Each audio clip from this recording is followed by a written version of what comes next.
Hey, welcome to the second episode of Zooming In with Gen Z. I'm your host, Haley Taylor Schlitz.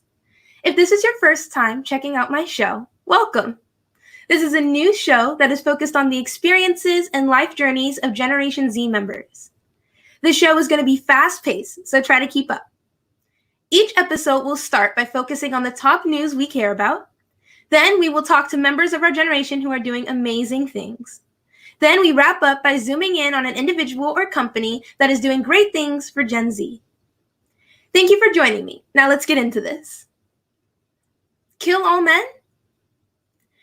Recently on TikTok, the idea of National Rape Day has took over the For You pages of most.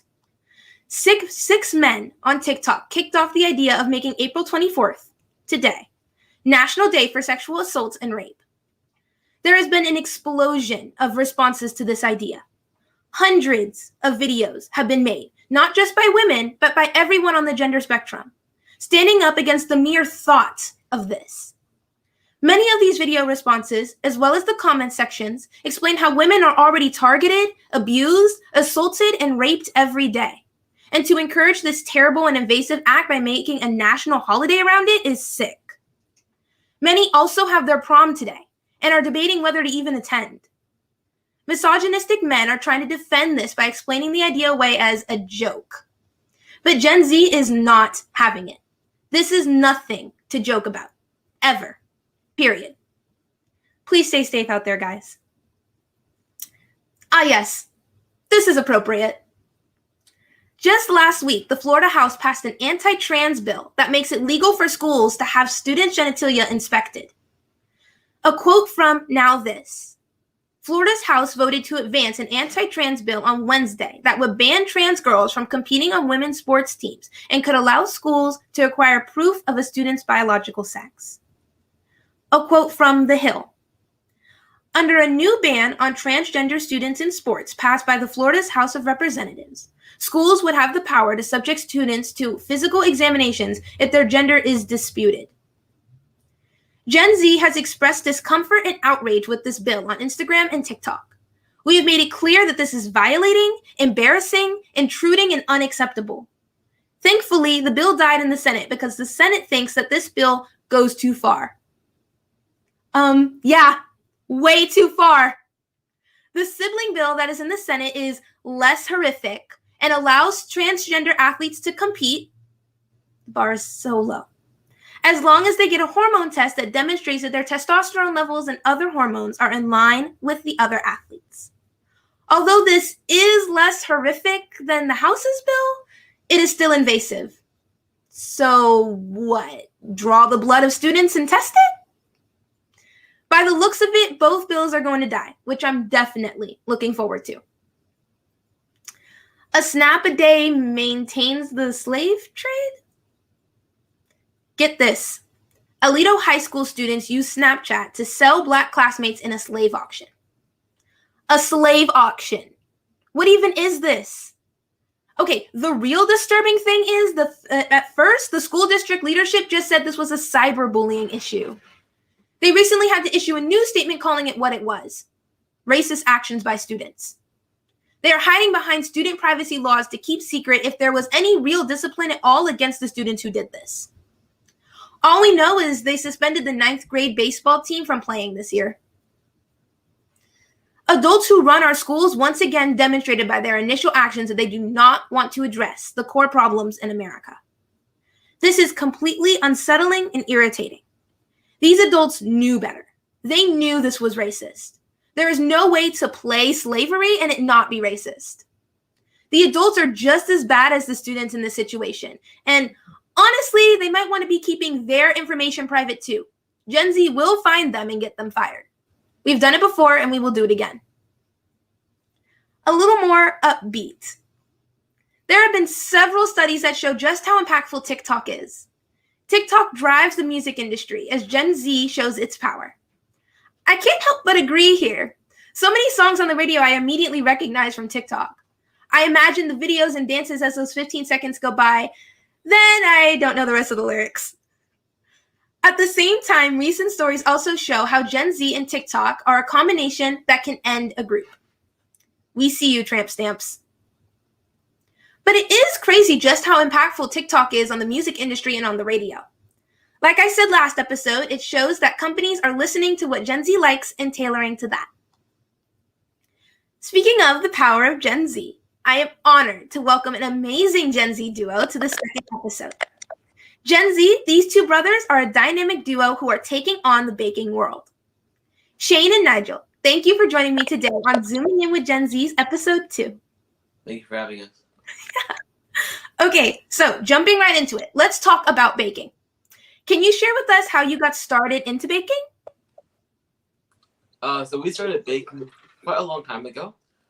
For me, it's probably, when I think about it, over 10 years now.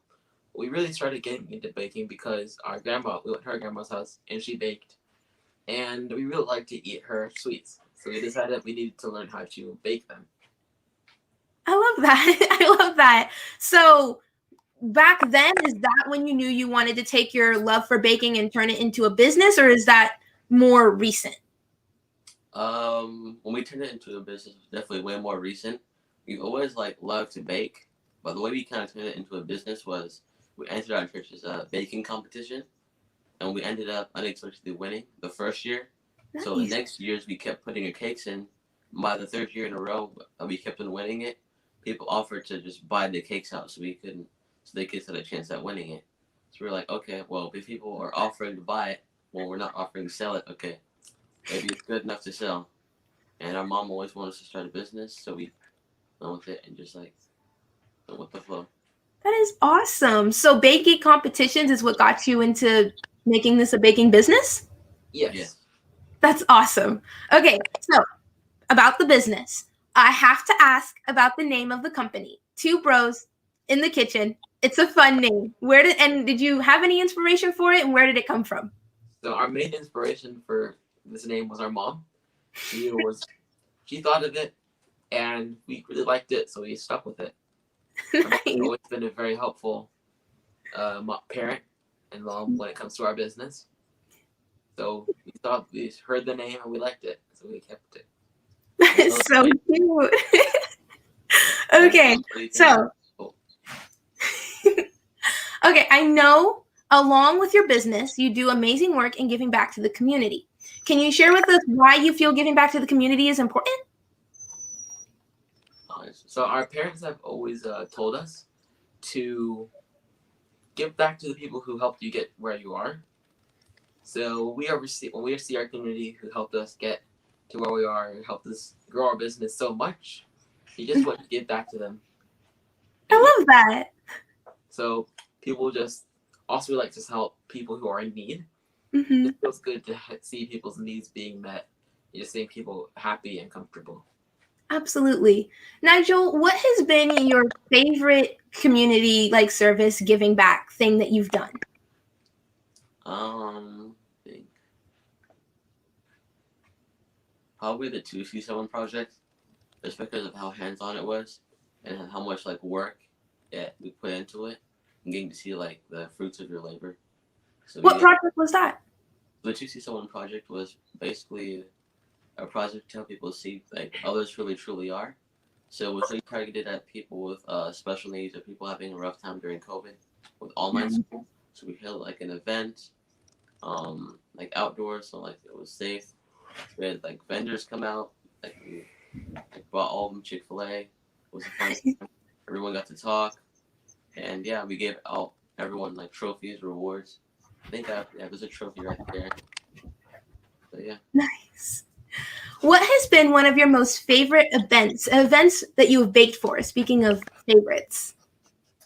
So my favorite event that I've baked for would probably be Fort Bend Cares.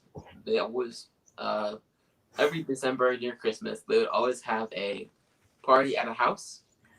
It was a very big house, and we'd sell cupcakes, cakes, and cake pops and cakes in a jar. And it was a very fun atmosphere, and people were nice. That is so cool. Is there anyone that you've gotten to meet through baking that you got really excited about? Can you say that again, please? Is there anyone that you've gotten to meet through your baking and your business that's really cool or that really excites you? Oh yeah, so We met a professional photographer. I'm not sure if we met. I think we met him at a coffee shop where we were like, it's like kind of a long story. So we have like a coffee cupcake. We went Oh. to the coffee shop and we were asking them if they could give us some of the some coffee beans for a discounted price. We Mhm. actually ended up getting the deal, but while we were there, we met a professional photographer, and he actually helped us do a photo shoot like 3 months later, and it came out really well. Yes. So That is so cool. I love that. Yeah, that's awesome. Okay, so I read that baking is also an expression for your love for math. Can you share with us some of the fun ways that you have had to use math in your baking? Like, did running your baking business allow you to realize how subjects like math relate to the real world? Yes, so we use math all the time when it comes to baking. When you have to buy your ingredients, you need to make sure you buy the correct amount. Mm-hmm. And to buy the correct amount, you want to know, hey, how much do I need for this many? How many can we expect, to unplanned events, So when I was making a new order, some orders might go wrong. We want to make sure we have a little bit extra, but not too much extra so we don't have waste. Yeah. It helps you cut down a lot on your waste. And then also, it makes you way more consistent when you're making your recipes if you have good math. Mm-hmm. Yeah, that makes sense. Was math both of you guys' favorite subject in school? Yes, for me. well, my Nice. favorite subject is history. Cool. Math is always like second place. That was my favorite thing to do. That's awesome. Yeah, I love math too, so I completely understand where you're coming from on that. With COVID-19, COVID has changed so much in our world. Has it changed your business, and are there any new projects that you took on because of the pandemic? See the question again, please? With COVID changing our world so much, I'm wondering, has COVID impacted like the things that your business does? Like, have you done any events that like are different or new because of the pandemic? Yes, so definitely there's been a lot less events, which has definitely made it harder to like make money and also give back. So I almost as before, if you really wanted to, you could almost get like 2 or 3 events every weekend and just like sell a bunch of cupcakes. Yeah. But now there's so many less events, so many less people, and then there's so many more like I don't know, there's so many like there's a lot more things you have to do. A lot of people aren't just gonna go to a random event. They're like, oh, well these are kids. They don't know what they're doing as far as sanitization, so they're just losing a lot of business. So we wanted to adapt to that. Like Shane has a coloring book here, so we wrote our coloring book, so we could still be making revenue and still be able to give back. That is so cool. Yeah, we weren't gonna be able to do it nearly as much baking. So we put all of our extra time into designing this coloring book. And also, we also put some extra time into charity. With COVID, we've had the 2C1 project, and we've had Sweet Compassion, which is the one we're doing right now. The Sweet Compassion project is a charity project that helps. I guess not helps, but it provides encouragement for teachers by we just give them cookies. Everyone likes a good cookie, so and everyone likes to be encouraged, so we wanted to encourage a bunch of teachers. Yeah, I love that. That is so cool. I love that you guys found other ways to reach back to the community even during the pandemic. Yeah, I had read somewhere that in addition to your baking business and giving back to the community, that you've written multiple books, actually. And one of them is the coloring book. I was wondering, continuing off that, if you can share what motivated you guys to write these books. Like, was it only the pandemic, or were you considering beforehand writing books anyway? So the first book we wrote, The Yell in the Kitchen, was before the pandemic. Now, we decided to write it because a lot of children's parents would come to us and ask, how do we get our children to be just like you? But they'll be on their children whenever they've made a mistake. So what we wanted to show was it's okay to make mistakes as long as you learn from them. Absolutely. Success with life's mistakes. My brother made so many mistakes that we could write a book on it. But what made it so successful was we decided to try to learn from them. Every time we made a mistake, we'll think, hey, what can we do? Like, what protocol can we put in place so we do not make the same mistake twice? Absolutely. Absolutely, yeah. And I live by that too, like making sure that when you make a mistake, instead of beating yourself up for it, learning from it. So I absolutely agree. I love that. What advice do you have for other Gen Z members who also want to be authors? You know, I would say just start writing. Mm-hmm. Think about something you're passionate about and start writing about it. It's hard, but it's going to be way easier if you write about something you're passionate about than if you try to write about anything. So if you're passionate about the future, space travel, you can write a book. You can write a science, an accurately science book, or you can write a science fiction book. And I would say the most important part is just like start writing it. Because I know so many people that say, "Oh, I'm going to write a book. I'm going to write a book," or "Oh, I have a book. Half of it, and I have 2,000 words," but they never actually finish it. And like one of the most important things, a lot of people get discouraged when their grammar isn't up to par. But I say the most important thing is just get your thoughts onto the paper. You can always just come back and correct it. Because the worst thing you want to do is be focus all on your grammar and make sure everything is like the vocabulary is good. But then you get writer's block. So then you have like half a book, and you can't finish the other half of it. Absolutely. Any ideas on the table? If you have an idea, just write it down. Even if you don't even have to put it in the book, but if there's an idea, go ahead and write it down, and then you'll choose the ones you put in the book. Absolutely. That's fantastic advice. I hope our viewers are taking notes. Okay, so Shane, on top of the business and giving back to the community and being an author, I also read that you are taking college classes at your local community college. So I wanted to ask how that's been. It's been very good. So last year I took engineering, and I've taken college algebra. Nice. So in total, I have taken one other class. Sorry, two. I also took what's it called, art. Yeah. That is so cool. 11 credit hours. Nice, nice. College classes are generally pretty good. I've had a lot of fun with some of them, and it's definitely hard work. Yeah, definitely. But since I'm taking classes I'm very passionate about, I like these classes a lot. And what I'm learning, it makes it a lot easier to get through the hard work. Nice, nice. So which one of the classes you've taken so far has been your favorite class? Pre-COVID, I would definitely say was art appreciation. That was definitely the most fun one. I love that. The only thing is that after COVID, when a lot of your art appreciation is drawing, you can't really do as much of it. Yeah. But I really did like art appreciation a lot. Yeah. Yeah, I get that. Art appreciation is a great class. So 2 more questions for you guys. First, for both of you, what is your favorite thing to bake? For me, it would have to be just like cupcakes. They're really pretty simple. Yeah. I like cookies because they're simple, taste good. I love They're it. fun thing to bake. They're one of the items. And if we're talking about not sweets, I would say pretzels. We don't sell them, but I do bake them for just the family. Yeah. They're just very fun. Like spread dough is really fun to work with. Yeah, that's awesome. Okay, so last question. I was wondering, where can our viewers find you online, like social media, any platforms, any websites, and then also where can the viewers buy you guys' books? All right. So if you want to buy our book, you can go to Amazon.com, look up Beyond the Kitchen, or just look up our names, which is Shannon and Nigel Mushambi. If you want to get a signature on it, you can go to our website, which is the number 2 brositk.com. Again, that's the number 2 brositk.com. If you want to go to our Instagram or Facebook, it's at the number 2 brositk.